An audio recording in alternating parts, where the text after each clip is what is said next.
It's the agenda here on the Blood Red channel. I'm Guy Clarke. Welcome along. Well, just one topic on the agenda for the Reds today, and that's confirmation over a third summer signing. It's one that's been cooking away in the background for some time, but Ramsay is now a Red as Calvin Ramsay swaps Aberdeen for Liverpool in a deal that could be worth £6.5 million.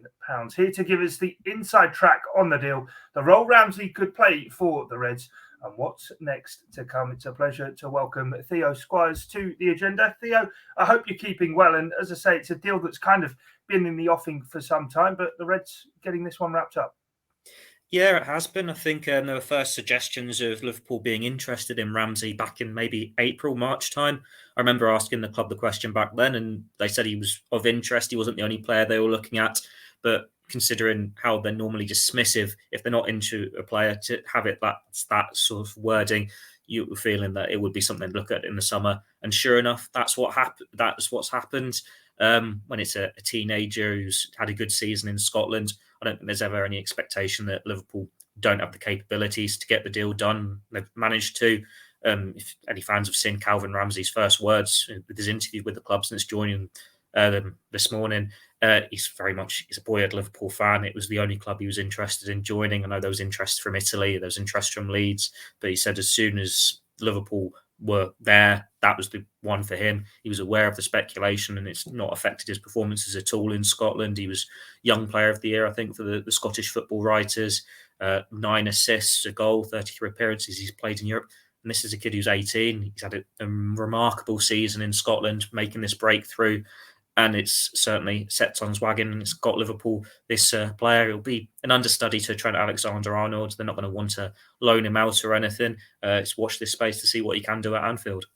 So how highly rated is he then? If he's an 18-year-old coming into play back up to Trent Alexander-Arnold, of course, it's been, I suppose, a bit of a poison chalice for a number of players. You think Nico Williams, we'll talk about him in a bit. Joe Gomez has filled in at right back in the past as well. But Conor Bradley, for example, has been in the system last year, played a few Carabao Cup minutes. But if Calvin Ramsay's coming in as the backup, I'm surely sort of thinking that there is an idea that he's going to get game time in the first team this season, as well as have that opportunity to develop on the training ground.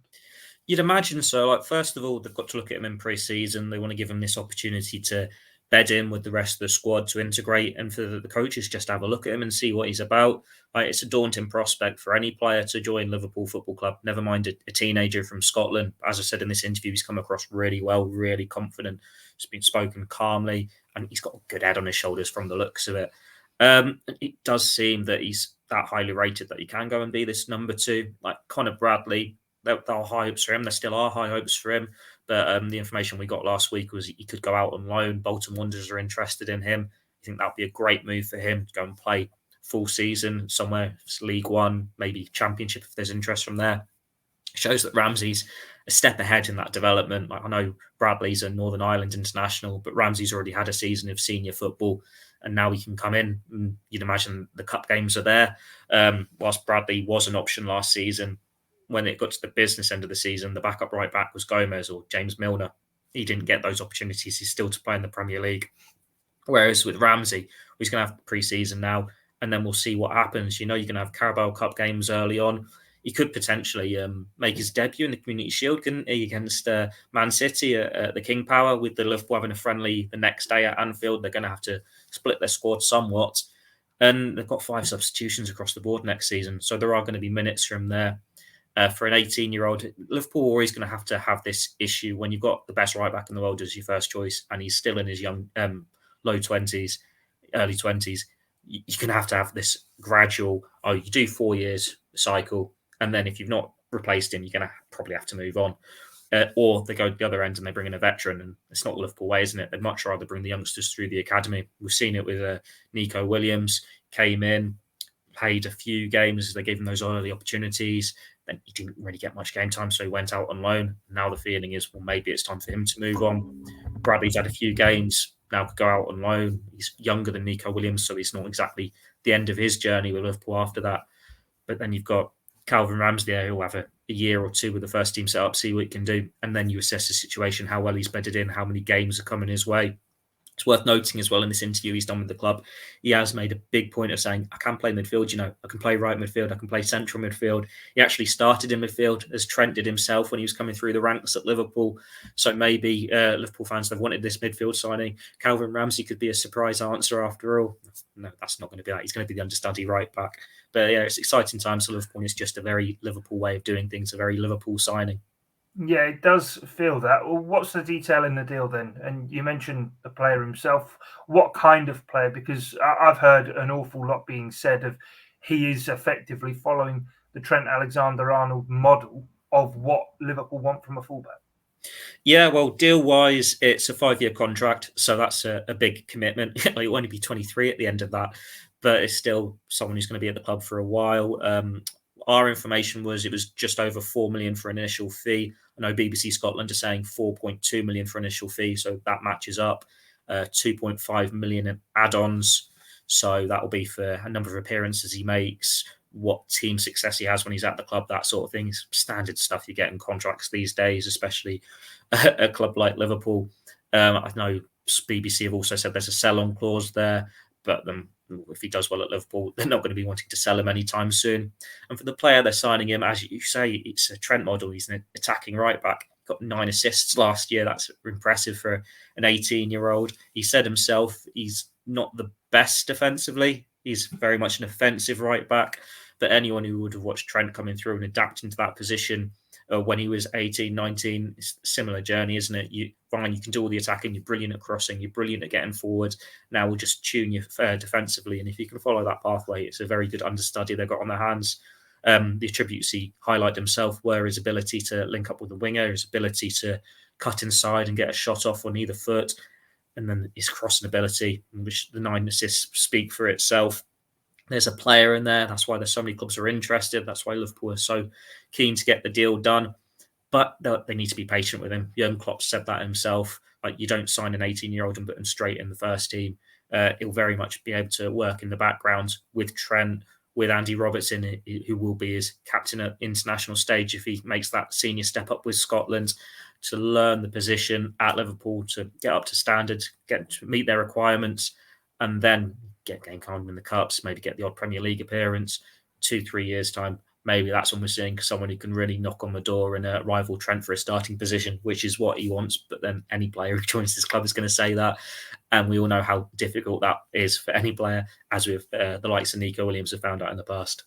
Yeah, it is really interesting, as you say as well, that Liverpool right back and left back positions are as much important offensively. I would even argue maybe more importantly offensively than they are as defenders. So really getting that profile locked down of a player who really can threaten getting forward from a wide area, I suppose, is really important. And he showcased that ability. Before we move on to what it could mean for the rest of the defence, and there is question marks over a couple of the Liverpool defenders' heads right now.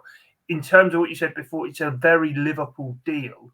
It feels as though it is yet another example of a teenager coming in, where they can come in whilst this squad is maybe at the height of its abilities and what it is doing and the top of its talent, as it were, for teenagers to come in and day in, day out on the training ground, really look and learn from them.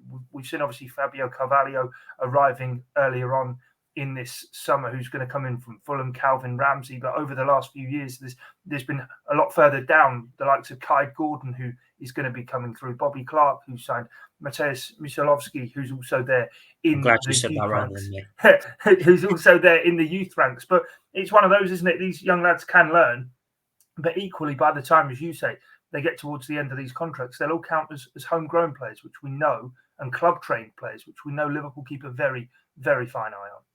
Yes, that is the big thing with Calvin Ramsay. He's young enough that if he is at the club for the next 4 or 5 years, he is homegrown. Now, Scottish players, not normally. That's why Andy Robertson isn't, because he made the move to England too late. But Calvin Ramsay will be. You look at this Liverpool squad, they are beginning to lack homegrown players, and they're certainly beginning to lack club-trained players. So Ramsay could potentially tick those boxes for Premier League and for the Champions League. And it's very much this transition for Liverpool, like this great team that we've seen nearly win a quadruple and win every honour once. It is almost the end of their story. We've seen that with Gini Wijnaldum and Sadio Mane departing, and it's like, where do we go from here? And they have been replacing them slowly in plain sight. And it's only now when you look at it, you see that, whether it's signing, I don't know, 85 million Darwin Núñez or 49 million pounds Luis Diaz to be in that front three. Don't know what's going to happen with Mohamed Salah. But then the message with the midfield is 2023, they're going to want to bring someone in as Henderson gets older, Thiago gets older, Milner gets older, Oxlade-Chamberlain maybe goes. But as well as, you can't just go and spend 100 million on a player every single summer. You need players coming through your academy. And we're seeing that with Curtis Jones, Harvey Elliott. Granted, he's come from Fulham. We're going to see it now with Carvalho, maybe with Ramsay as well. Jurgen Klopp made a big point when talking to Ian Doyle and other journalists before the Champions League final, after the Southampton game, how Jones and Elliott were two of the reasons why he stayed with the club. He said to them after the Southampton game, this is just the beginning. I think that was the first Premier League game they started together. It's very much, he's not wanting to pass on the baton to another manager. He wants to be here when they make that transition from promising youngster to Liverpool midfielder for 5-10 years. And that is the case with all these young players. It's a big pressure on any player when you're 18 to say you are the Mohamed Salah replacement. But Cade Gordon, if he lives up to his potential, maybe they don't need to go and spend 85 million, 100 million on a replacement because they've got him there or they've got Elliott there.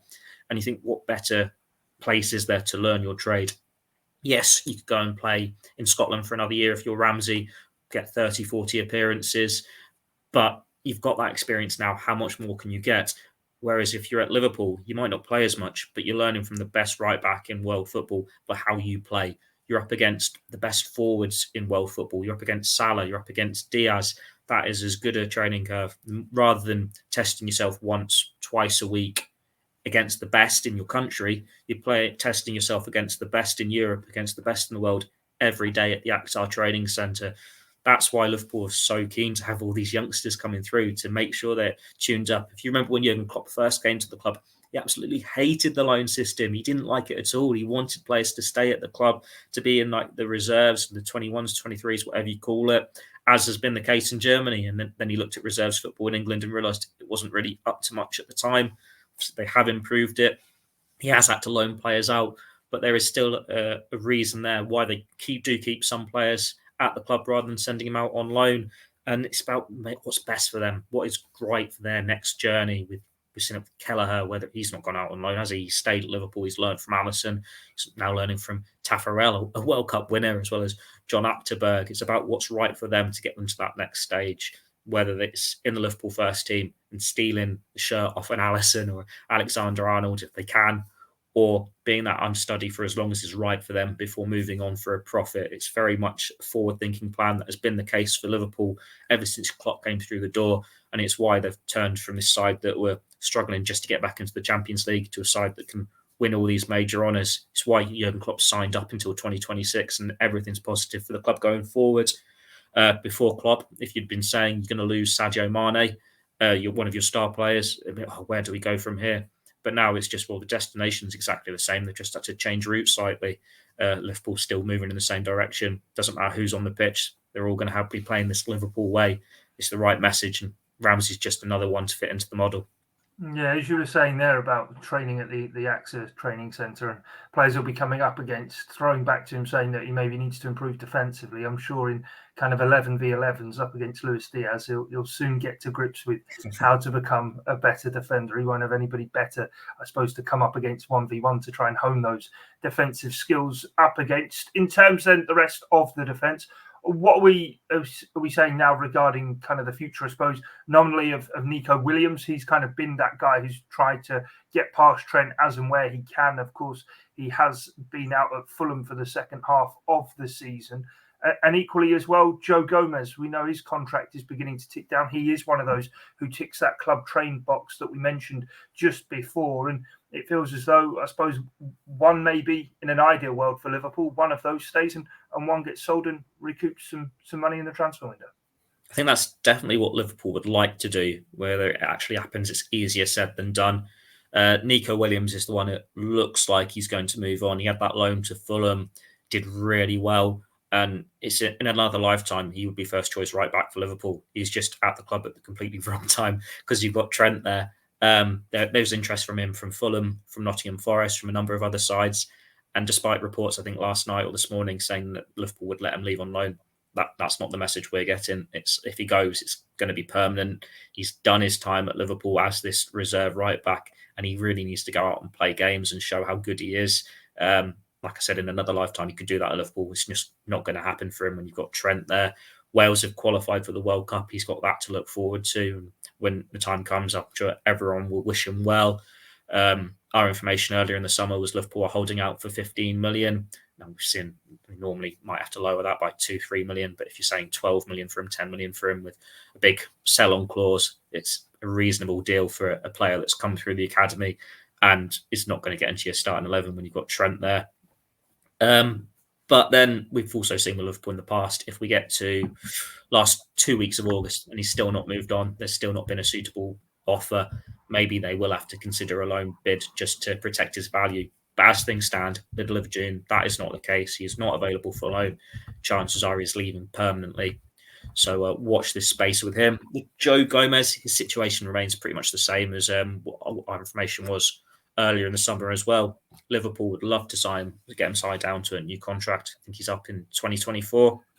Now, didn't play much last season, especially not in his favoured position. But Joel Matip and Virgil van Dijk, wrong side of 30. There is that position there where he could work his way back up the pecking order. He could be a long-term partner for Konate when you're thinking of a lifetime beyond Van Dijk. As horrible as that is to imagine at the moment. But it's whether he wants to stay at Liverpool or whether he needs to leave. Like, as Nico Williams has got a World Cup to look forward to, Joe Gomez potentially does too. Like, he was first choice for England before these horrible injuries. And you look at the centre-backs he's competing with now. Maguire's not had the best season for United. John Stones lost his place in the City starting 11. If he could go and play regularly, wherever that is, Joe Gomez could be in that England starting 11 for the Qatar World Cup. But Liverpool don't want to let him go because they know how good he is and because he's club trained, because he's versatile. Like, he'll get games at right back, he'll get games at centre-back. It is overlooked, the serious injury he had. Now, Van Dijk and Matip had serious injuries as well, but they came back and got into the starting 11. They had rhythm. That's how come they could get back to top speed, because they were playing every week, get back to the best. And I think everyone probably expected Matip to break down at some point and there to be more games for Gomez and for Konate, and that didn't quite happen. So he was just wrong place at the wrong time there. If he has a good pre-season now, he could work his way up the pecking order again. We've seen him do it before. Don't write him off. Liverpool want to get him tied down to a contract, but they're not in a rush. It depends what Joe Gomez wants to do. And I'm sure when he reports back for pre-season, which will be, I think, July the 4th, talks will be held and they'll see what he wants to do. And Liverpool need to resolve it one way or the other, do what's best for them and what's best for Joe Gomez. It's up to the defender. He served Liverpool well. He's won every major trophy he can win. Maybe he will decide that he needs to move on and play. He's lost a lot of game time through injuries. He's not injury prone. He's just had 2 or 3 really bad injuries.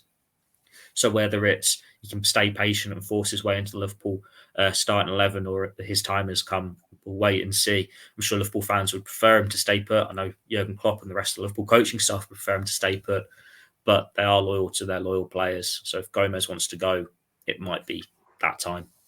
Yeah, we'll have to wait and see on that. Final point then, in terms of transfer dealings, mentioned already, Fabio Carvalho. Darwin Núñez has already arrived at Anfield as well.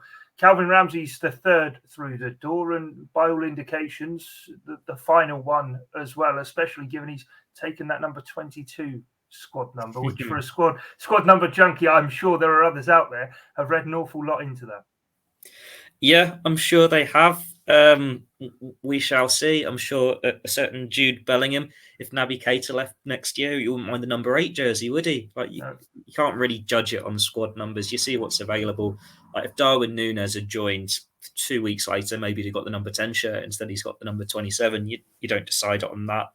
Yeah, the information from the club is they are done for the summer. In terms of incomings and outgoings, won't change that. Whether that is still the case, we'll see. Like, Liverpool have been opportunistic in the past. If the right deal comes along, they will change their stance. We saw it with Thiago. We saw it with Alisson. But as it stands, plans for a midfielder are on hold until 2023. It is very easy to say, well, that's because you want Jude Bellingham. Now, he's another player who's going to be, he's very young, isn't he? He's still a teenager, isn't he? So he ticked the homegrown boxes and he could be in a midfield for 10 years. And we know Liverpool like them, but so do every major club in Europe. It'll be a big battle to get hold of him, and it's one to see maybe next year. Dortmund obviously don't want to sell him now. Don't blame them. They've lost to Erling Haaland, but there are other midfield targets out there. Like Liverpool would have got, Aurelian. Go on, say the surname for me. I'm going to butcher it. Chouameni. There we go. No, I can't even say it now. Repeating it after you. Liverpool would have tried to get him if he'd said, yes, I want to come to Liverpool, but he wanted to go to Real Madrid. So it was just the right player wasn't available for him this summer. They felt with their 8 senior midfield options, like you still got Alex Oxlade-Chamberlain there, James Milner there, that they've got enough to get them through this season. With Henderson still young enough to perform, Thiago still young enough to perform, and maybe Milner's filling that void for another season. And then you get to 2023 when you've got a 37-year-old James Milner, when Oxlade-Chamberlain's out of contract, Kate is potentially out of contract. Go, yes, now we need new midfielders. That's when they'll go and say, we'll go for a big money one, whether it's a Jude Bellingham or someone else. But then, like I said before, 5 substitutions. Curtis Jones is going to play a lot more. Harvey Elliott's going to play a lot more. And maybe we might even see Calvin Ramsay in midfield. If he's so desperate to get into that start 11, we shall see. But for now, it looks like it's done. But never say never. We thought Liverpool weren't going to sign anyone in January, and then they got Luis Diaz in 6 months early. Maybe Borussia Dortmund pick up the phone and go, you know what, we'll do a Naby Keita deal and agree something now for you to do next summer. It's not over yet. Just for we need the page views still on the website for another couple of months to need to get the blog going, don't we, to keep these rumours going. But the information is Liverpool are happy with what they've done. They've got what they wanted. They're ready for 22-23, and we're not even at the start of pre-season yet. No, it's a tantalising prospect that if Dortmund were to pick up the phone and say, let's get something done that can be in effect for the following summer. We'll have to wait and see, though. But Theo, thanks a lot for your time. That's it from us then for this edition of The Agenda here on the Blood Red channel, as Calvin Ramsay signs for Liverpool, the 3rd summer signing. From myself, Guy Clarke, and Theo Squires, thanks for your time and your company. Bye for now.